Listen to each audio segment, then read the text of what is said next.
clean out the closets. I've got a key to the lock at my first apartment. A little place outside the city. The smells and looks of a place once forgotten is all the home I ever will need. When you took your marriage, threw it away. I'll leave the lights on low with the key at the doorstep. Place in this bag in case you ever get back. But know that if my heart's at home, then it will never stay here.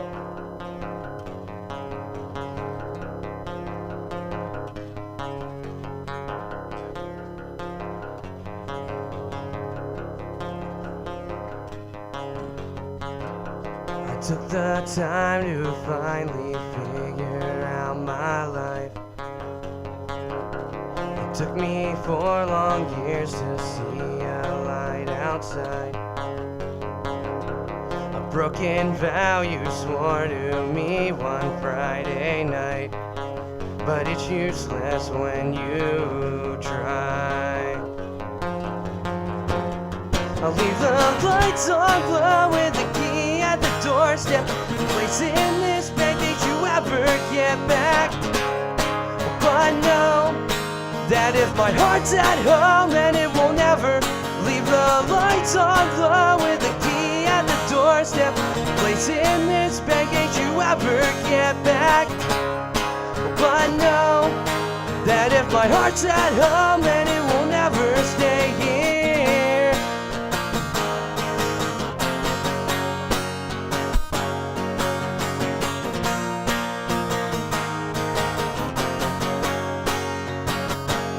I'm sick of this,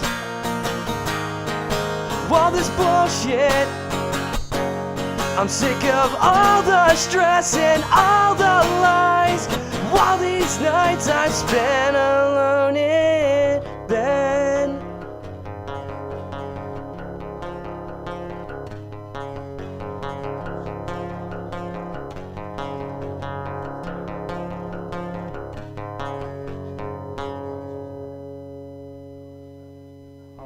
Welcome back to River Talk on the River's Edge Radio Network for those of you listening at home.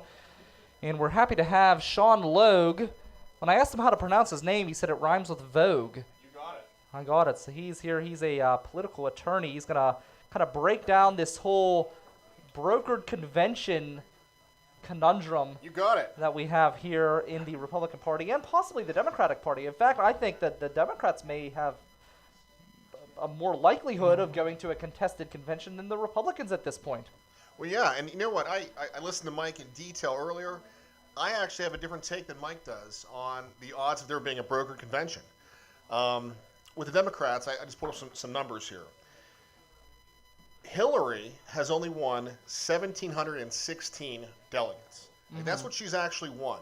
Bernie is not far behind her. He won. It's only a few hundred behind, right? He won 1,433 delegates.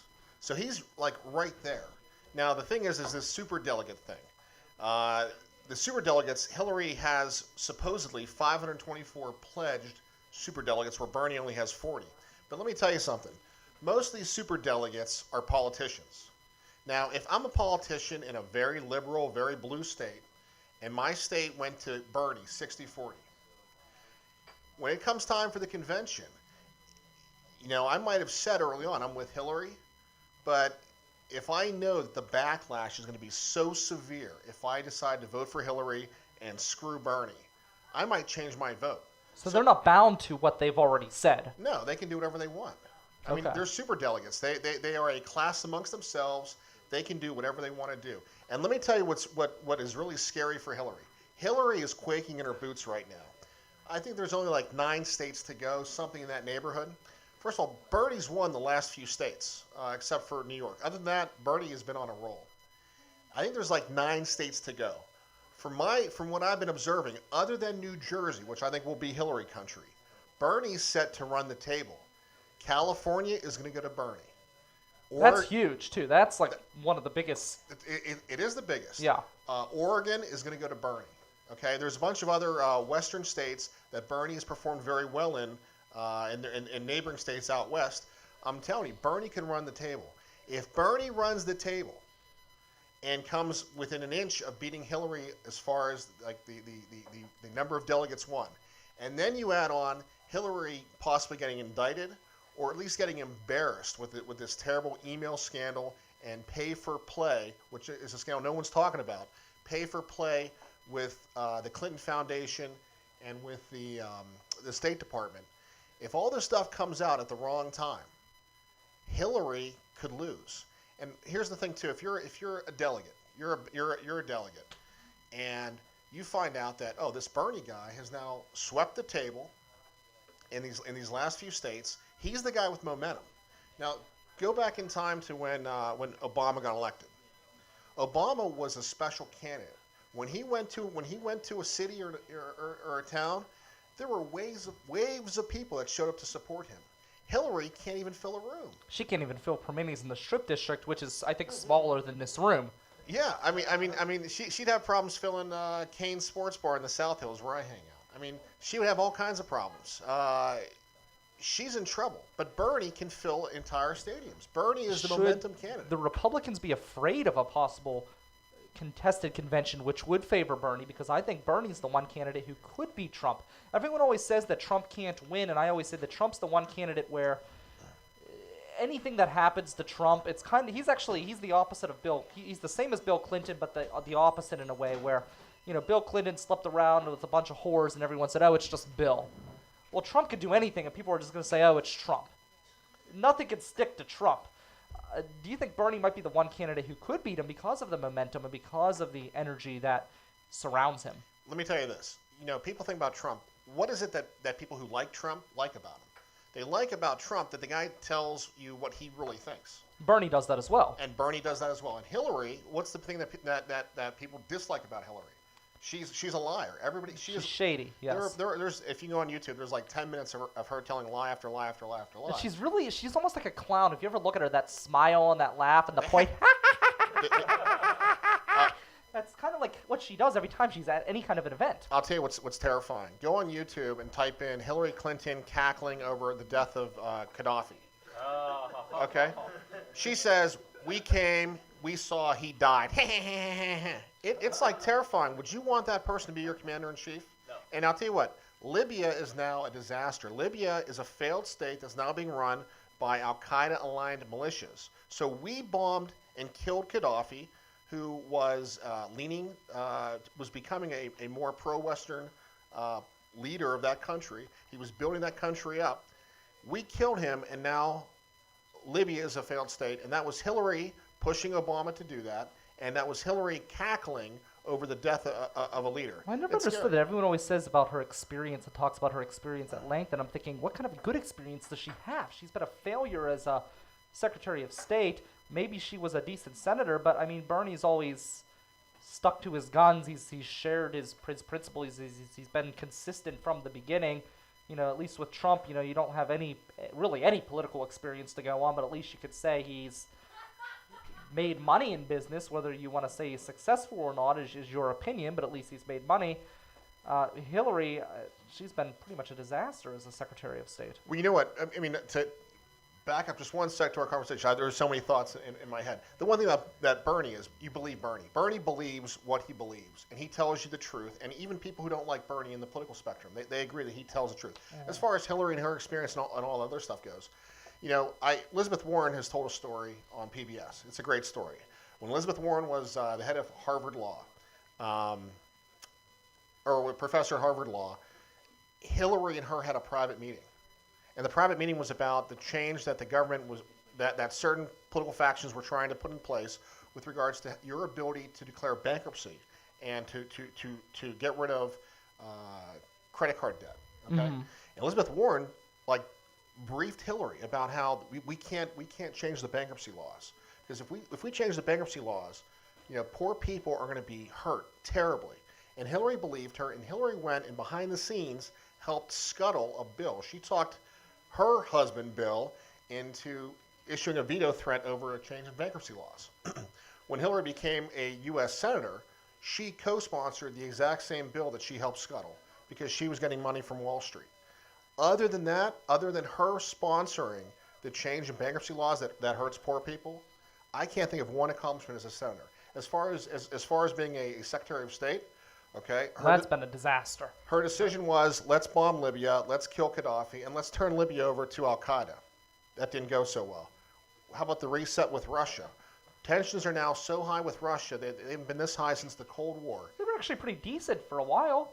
They until were. she got involved. Well, think about this. If there were Russian troops on our border right now, if there were Russian troops in Canada or in Mexico, we would not feel secure. No. Now, we went and we sponsored, the mainstream media, the dinosaur media doesn't talk about this. We helped sponsor a coup of the elected government in Ukraine because we didn't like that they were, I don't want to say leaning Russian, but they were playing Friendly, at least. Yes. Right. We sponsored a coup and put in a right-wing dictator, and that led to Russia annexing the Crimea, and then that led to Eastern Russia now wanting to secede Eastern Ukraine wanted to secede from Western Ukraine because they want to be pro-Russian. Those people speak Russian, they're of Russian heritage. The Western Ukrainians are different. They speak a different language, and they're different. My point is Hillary's foreign policy led to these major stress points. And the biggest one is we almost put troops on the ground in Syria. And now we're sending special forces in. If the Syrian government falls, who do you think is going to take over in Syria? It's not going to be like nice, friendly Democrats. It's going to be Al-Qaeda. Al-Qaeda is going to run Syria, and this is going to lead to a continuation of a greater regional war. Things are so bad there, and Hillary is the person who oversaw a lot of these changes. To me, it's quite scary. We have Sean Logue he's a political attorney here with us on River Talk on the River's Edge Radio Network, powered by NJL WebTech. Sean, who are you? I do a bunch of things. I'm a lifelong Pittsburgher. I do tons and tons of criminal cases, but I also do a lot of political work, municipal work, and then a lifelong Republican and member of local person being engaged in local politics. I've been doing this forever. What do you do? Well, I've worked for politicians. I've represented a number of politicians in various election law issues. And like I said, I do tons and tons of criminal cases. I've done homicides. I've done giant federal drug cases, tons of DUIs. I'm in court just about every day. Speaking of the Republican convention, because there has been a lot of talk about a contested convention, now Kasich and Cruz have both dropped out. Are they done, or is there still this possibility of a contested convention within the Republican Party? I don't think there can be a contested convention in the Republican Party. The reason What if he doesn't get the full delegates that he needs? Well, that's the thing is he's going to get the delegates because the other two. They dropped out, but even, as you know, in Pennsylvania, many people dropped out. They were still on the list, and they still received votes and delegates. Right. I think Trump needed something like 54% of remaining delegates in order for there not to be a contested election because there's no more competition anymore. He's going to get that number. I think the real scary thing, as far as the Republicans are concerned, as far as Mr. Trump is concerned, is this: there is a real movement to draft a third-party candidate, a conservative, to take on Trump or anybody who has notoriety. If a real conservative, if a paleo-conservative, as Pat Buchanan would define them, would be drafted to take on Trump, or Trump could lose votes, and if those votes are drained away from him, Hillary or Bernie will win. In your position as an attorney who deals with politics, and this is more dealing with the scenario, let's pretend that Hillary just slaughters Bernie the rest of the way out. She wins the nomination by a landslide. She's the candidate. No questions asked. Everyone's behind her. It's between her and Trump. Are you afraid of election fraud coming from Hillary Clinton? I mean, there's been numerous cases of suspected election fraud in the primaries dealing with her matches with Bernie Sanders, including in Brooklyn, where Bernie grew up, out in Nevada, in Iowa with the coin flips. There's been just countless questionable electoral outcomes. Well, look, every election machine is now hooked up to a computer. But everything surrounding her. I think election fraud can go both ways. I think anybody with enough power can buy an election. Isn't that scary? Isn't that like kind of the opposite of what we want, though? I mean, we want. I think the fact that Bernie's doing as well as he is, and Trump is doing as well as he is, kind of shows that we, the American people, are just sick of the bullshit. You're 100% right. You know, the reason why a lot of people like Trump is because Trump tells you he's going to take a flamethrower to D.C. He's going to shake things up. Bernie's the same way. Bernie's going to say no more money from banks. Let's break the big banks up. That's a scary thought for the powers that be. Anybody can fix an election. You just need a hacker and some money to do it. You know, in Pennsylvania, here in Pennsylvania, 102% of eligible voters in certain wards in Philadelphia go out and vote. And they all vote Democrat. And, you know, how is that possible? There was a massive civil case involving possible voter fraud in Ohio when Bush won re-election over Kerry. And the person who was accused of hacking into these machines died in a mysterious plane crash. You can Google this stuff. It's real. I'm not making this up. Before this guy was about to be deposed, he died in a small plane crash. You know, you can hack into these machines. These machines are computers. Computers can be hacked. It's not that hard. There's a guy now from Latin America who is in jail, and he has bragged that he has fixed the last like 10 major elections in Latin America because he was able to hack into computers and change voting outcomes. It's not that hard, really, to change an outcome. You know, if an election is a percentage point or two, you just have to turn a few votes in a certain number of counties, and boom, that's it. If you want real change, you have to come out and you have to make the numbers so overwhelming that they can't attempt to hack and change the outcome. So, you know, if you want Bernie, you know, come out and vote for Bernie. You know, if you want Trump, you have to get out and you got to change the entire electoral process. And to do that, you have to get your friends out to vote, and you got to get Trump up to 60-40 or Bernie up to 60-40, or else you're right. I think there will be shenanigans. Okay, so I agree with you there. As an attorney, what do you do when you get a report of possible voter fraud or election fraud? What are the steps that you take as an attorney to address those concerns? I've done a lot of election cases in Washington County in recent years. First thing you got to do is you have to go to the elections office and you have to see what they actually have. And I find it interesting that I just had a case in Washington County. It was a Washington County Commissioner's race. And I was representing a Republican who lost by, I want to say 34 votes, 72 votes maybe, in that neighborhood. I found out that if you look at percentages of people who voted, it was actually percentages of people who requested absentee ballots and then returned these absentee ballots. Across Washington County, it was 90%. It didn't matter what the makeup of the precinct was. It could have been a poor precinct. It could have been a rich precinct. It could have been a rural precinct. It could have been an urban precinct. But 90% of the people who requested absentee ballots mailed them in. Democrat, Republican, across the board. It was 90 to 95%. In the two biggest Republican precincts, it was 50% and 25%. So what happened to those absentee votes that the people who requested them mailed them back in? Well, I don't know. I don't know what happened. And I wish to God we could have gotten to the bottom of it, but the candidate who I represented was a gentleman. He felt that the people who requested the absentee ballots were elderly, and he didn't want to subpoena these people to get them into court to talk about the problems and whether or not they did vote and they did mail these absentee ballots in. The first thing you have to do is you get the data. Get the data is number one rule. To get the data, you have to go to the elections office. And we as Americans, we have a right to go to our election offices and observe the process. You just have to ask ahead of time to get your name on a list, but you can be there to observe the process. You got to observe, you know, how many absentee ballots are requested, how many are returned, how the voting is tabulated, who's actually doing the tabulations. A lot of these things are I don't want to say fixed, but politicians put their cousins in Washington County. There's people who are cousins of politicians who are the ones who are actually counting these votes. You know, the most important thing if you think there's election fraud is you get the data. Once you get the data, if you think there's a real issue, you can file an appeal to the court, and you can get this thing in front of a judge, and you can bring in the people who voted a certain way and show statistics on why this election should have gone a different way. The problem is that this is terribly, terribly time-consuming and terribly, terribly expensive to do. in the way our media is, don't they pretty much decide who the candidate is that night. They don't really allow time to process stuff like this, right? I believe that, the media, the mainstream media is slanted. I call it the dinosaur media. I don't get my news anymore from CNN or NBC or CBS. I get my news from Drudge Report. I get my news from Infowars.com. I get my news from other alternative media. To me, that's the real media.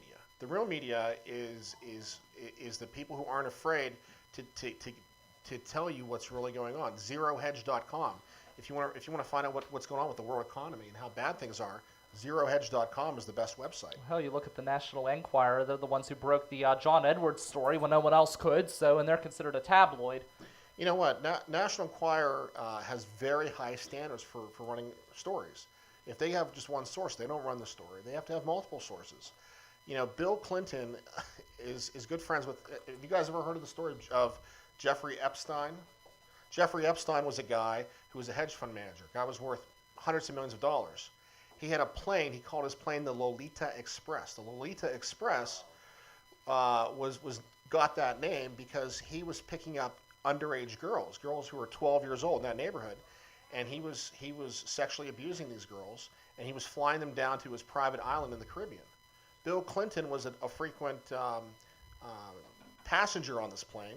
In fact, he shed Secret Service protection on multiple occasions to fly on this plane, and he stayed at this sex island that this Jeffrey Epstein owned. Epstein was eventually indicted, and he pled guilty to 1 or 2 counts and got some kind of sweetheart sentencing. He got like 1 year and then like 2 years house arrest.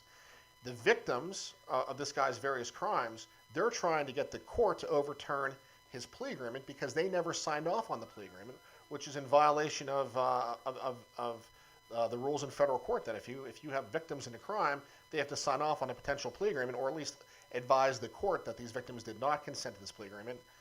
They didn't do that. They're trying to get this thing overturned. Epstein had the most powerful lawyers you could think of representing him. He got the sweetheart deal, and his buddy is Bill Clinton. National Enquirer covers the story. Where's the New York Times? New York Times just did a big story about Donald Trump. And if it's on Drudge Report has a link to it, but I've read it myself. New York Times just a big story on Trump. And the story is, how does Trump treat women? Well, they have all these women who say that he was, I don't want to say sexually aggressive, but he was improper in certain ways. Mm-hmm. And then four-fifths of the way through the article, they do acknowledge that he has the construction company in New York, and the company was actually led by women. Women were running his construction company while he was doing other things. Where's their story on Clinton's ties to Jeffrey Epstein? This is real stuff. Sean, let's be real here. Clinton, he's a saxophone-playing cool guy. He's absolved. He's cool. He plays the saxophone. Yeah, you know what?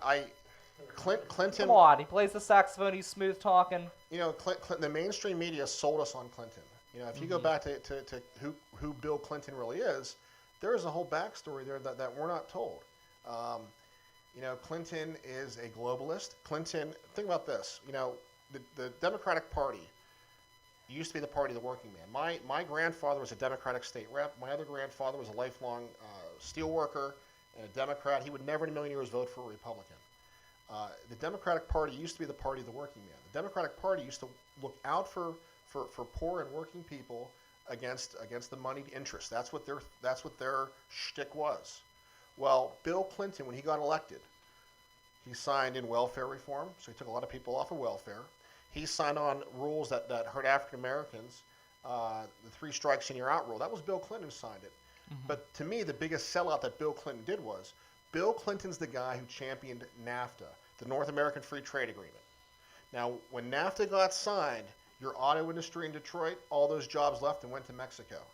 Okay? The working man was hurt worse under Bill Clinton than any other president. And we're still dealing with the ramifications of NAFTA today. All right, that's Sean Logue. I'm Brian Crawford. You're on the River's Edge Radio Network. We have Potty Talk next, and then more music from Drew Zimmerman on the River's Edge.